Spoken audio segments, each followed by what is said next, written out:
যত্ন করলে যে গাছ ভালো হয় না, বা শুধু গাছ না, আপনি সন্তানকে যদি বেশি আহ্লাদ দিয়ে বেশি যত্ন করে লালন পালন করার চেষ্টা করেন, তাহলে সে মানুষের আশঙ্কা খুব কম থাকে।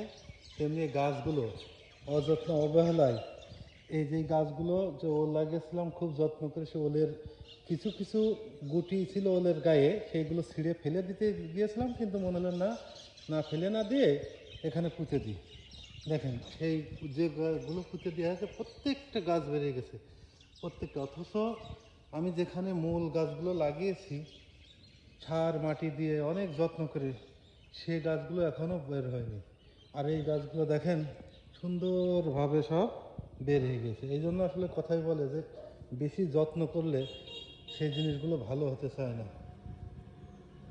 তার প্রমাণ এই ওল গাছগুলো।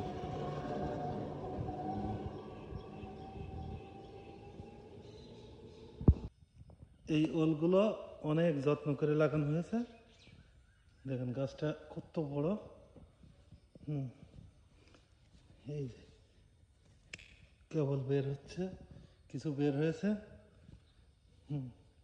এই দেখেন, এই যে বের হচ্ছে, আবার কিছু কিছু মুখ বের হচ্ছে।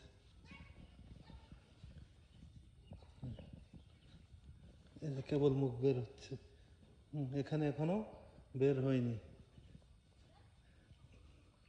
দেখেন এদিকেও, এদিকে এই যে বের হচ্ছে। তাহলে এই জন্য বললাম যে আসলে বেশি যত্ন করলে সে জিনিস হয় না। এই যে একটা বের হয়েছে, আর ওইদিকে দেখেন বিনা যত্নে প্রত্যেকটা গাছই বের হয়ে গেছে।